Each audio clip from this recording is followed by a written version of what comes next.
मौसम चूंकि सर्द चल रहा है, खुश्क मौसम है, खुश्क सर्दी चल रही है और इस मौसम के अंदर आप यकीन करें अपनी ऐसे स्किन के ऊपर भी ऐसे करेंगे ना तो निशान आ जाता है। आपके बालों में खुश्की आ जाती है, ऐसे ही आपकी आंखों में भी खुश्की आती है। आंखों की जो पलकें हैं उनमें भी खुश्की आनी शुरू हो जाती है। आपको कैसे पता चलेगा कि मेरी आंखों में ड्राइनेस हो रही है, खुश्की हो रही है, ब्लेफराइटिस हो रहा है मुझे? आपको कैसे पता चलेगा? आपकी जो आंखों की पलकें हैं इनकी जड़ों के ऊपर गिदनुमा सिक्रीशन सी जमा होनी शुरू हो जाएंगी। आप करीब करके शीशा देखिएगा, आपकी पलकों के ऊपर ऐसे जैसे पता नहीं मैल कुचैल बनी हुई है, डस्ट बनी हुई है, जमगी हुई है सिकड़ी सी।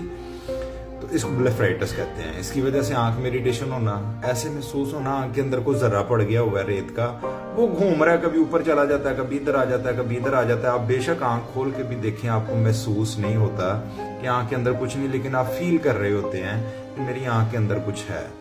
अब इस खुश्की से कैसे आप जान छुड़वा सकते हैं? सबसे पहले तो पानी का इस्तेमाल ज्यादा करें। दूसरे नंबर पे एक बड़ा घरेलू सा टोटका है, जब आप रात को सोने लगते हैं ना तो सोने से पहले पॉलीफेक्स आई ऑइंटमेंट मिलती है, उसको लें, थोड़ा सा ऐसे उंगलियों पे लगा के हल्का सा पलकों पे मसाज कर दें, सो जाएं। सुबह जब आप उठेंगे नीम गर्म पानी से अपनी आंखों की पलकों को अच्छे तरीके से वॉश करें और अपने हाथों पे ऐसे baby shampoo, Johnson's baby shampoo ले लें या कोई भी बेबी शैम्पू ले लें, उसको ऐसे डाल के अपनी पलकों पे अच्छे से झाग बनाएं। झाग बनाने के बाद मुंह धो लें, मुंह धोने के बाद साफ करें। आप यकीन करें 2 से 3 दिन आप ये प्रोसीजर करेंगे, आपकी आंखों में जो खुश्की आ रही है, आपकी जो आप पलकों में खुश्की आ रही है, आप ब्लेफराइटिस की तरफ जा रहे हैं, आपसे रोशनी नहीं बर्दाश्त होती, आपको हेडेक हो रही है, सर की दर्द हो रही है, इन सारे मसाइल से आपकी जान छूट जाएगी। छोटा सा फार्मूला है, इसको अपनी जिंदगी में जरूर अपनाएं। क्योंकि मौसम खुश्क चल रहा है, सर्द चल रहा है,